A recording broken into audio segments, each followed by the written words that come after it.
আজকে হচ্ছে সন্ধ্যাকালীন ফ্যাক্টরি করলাম, আস্তে আস্তে আস্তে।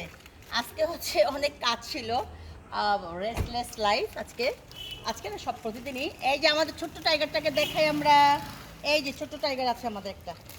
এই যে আসো আসো আসো আসো আসো গুগলি গুগলি আলফি, আসো আসো মিঠু, আসো।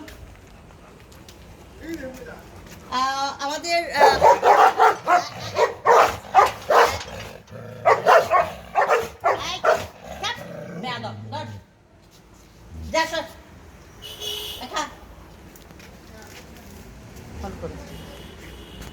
আচ্ছা, মানুষকে মানুষকে এত ভালোবাসে দেখেন, এরা কত পাগল।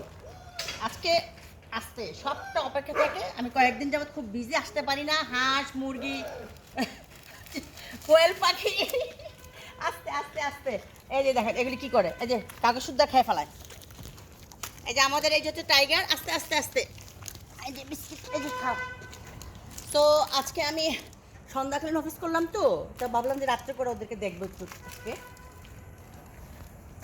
ঠিক আছে, তো আমি আমার আলহামদুলিল্লাহ 15 দিন হচ্ছে না কাকে এটা নাকি আমাদের হাঁসের বাচ্চাকে দেখে আমরা অনেক বড় হয়ে গেছে, মাশাআল্লাহ মাশাআল্লাহ। ওকে, সো কাটছো। সো এইটা হচ্ছে আমার মাছের খামার, ছোট ছোট মাছ ফালাইছি নেট দিয়া, এটা পুরা বেড়া দিয়ে রাখছি। সো এই টাইম টু টাইম আপনাদের দেখানোর কারণ হচ্ছে আমি নতুন খামারি, এই জন্য আমার এই পশু পাখিটা কেমন আছে সেটা দেখার জন্যই। এই রাজহাঁস আমি কিন্তু সবাইকে খাওয়াই, ঠিক আছে। আচ্ছা, তো এই হাঁসগুলির আমি একদিনের বাচ্চা কিনছিলাম, এগুলি আসলে মাশাআল্লাহ বড় হয়েছে। আসো আসো, এই যে বড় হয়েছে মাশাআল্লাহ মাশাআল্লাহ। আলফে সরো, এই যে আসো আসো আসো আসো। ওঠো না ওঠো না ওঠো না। আমাদের আলহামদুলিল্লাহ এই আসো তো লাইটটা নিয়ে। আমাদের হচ্ছে এখানে 2টা বেবি হয়েছে।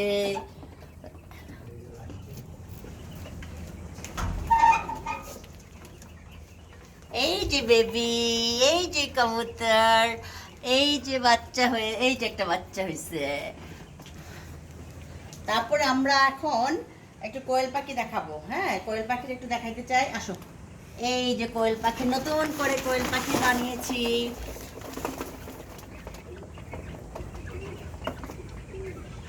এখানে আমি 50টা কোয়েল পাখি করেছি।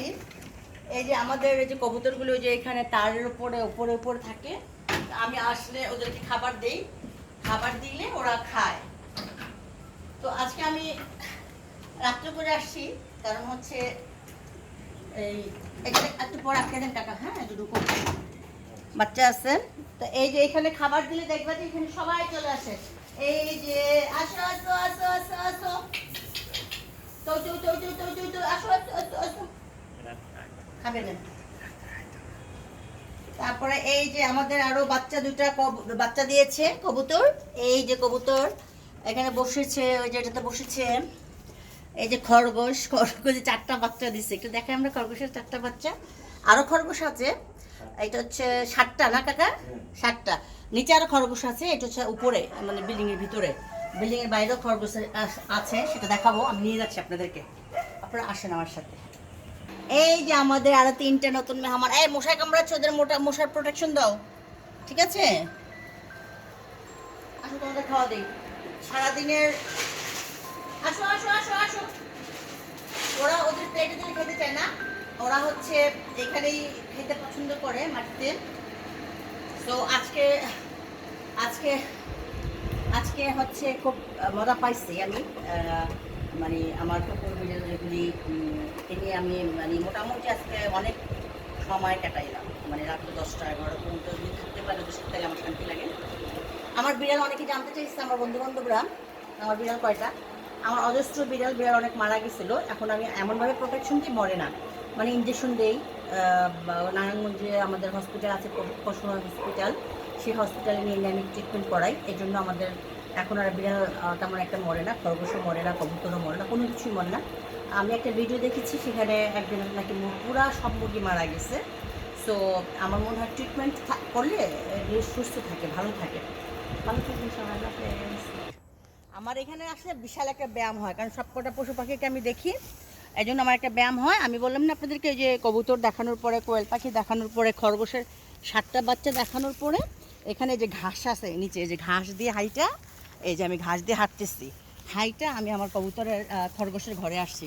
এই যে খরগোশের ঘর দেখাই আমরা একটু খরগোশটাকে, এই যে খরগোশ, এদিকে আসো, এদিকে আসো। এই যে রাতে তো খুললে আর ধরা যাবে না, এই জন্য এখানে আছে 5-6টা আছে, ভিতরে আছে, এটা এখানে আছে। তো আগে আমরা না বুঝে না জেনে আমরা অনেক সময় ওই ট্রিটমেন্টে একটু ভুল করছি, দেখি অনেক কটা খরগোশের বাচ্চা মারা গেছে। বাট আলহামদুলিল্লাহ এখন আর মারা যায় না। এখন আমরা আমাদের যে ম্যানেজমেন্টের যে আমরা যে সুপারভাইজার নিয়েছি, ম্যানেজার নিয়েছি, তারা খুব ভালো মতো পশু ডক্টর, তারপরে যে আমাদের কৃষিবিদ এনে আমাদের সব কিছু দেখিয়ে টেকে ট্রিটমেন্ট করতেছে একদম ভালো মতো। এই জন্য এখন আর ওরকম একটা হয় না, মানে পশু পাখিও মারা যাচ্ছে না, এবং আমাদের হচ্ছে না, কি বলে, এই গাছগাছালিতে যে পোকামাকড়, যেমন এই যে দেখেন এই গাছটার মধ্যে কিন্তু প্রচুর পোকা। এটা নিয়ে আরেকদিন বিশদ আলোচনা করব। এগুলিতে আমরা মেডিসিন মারবো, সময় পাচ্ছে না, মানে এত খরচ, মানে আমি যে আনন্দ উল্লাস করবো সেই টাকাটা রাখতে পারে না, এগুলির পিছনে আমার টাকা নষ্ট হয়ে যায়। আর আপনারা যারা ফেসবুকে আমাকে ফলো করেন, আপনারা দয়া করে ওই মানুষের ধারধারি না হয়ে কাজে কর্মজীবী হন। আমার তো এখানে প্রচুর মানুষ লাগে, আমি তো মানুষ খুঁজে পাই না। সো চাকরির অভাব না, যদি আপনারা কাজ জানেন, আপনারা কাজ জানেন, এমনি চাকরি পাবেন। সবাই ভালো থাকবেন, সবাইকে গুড নাইট, আল্লাহ হাফেজ।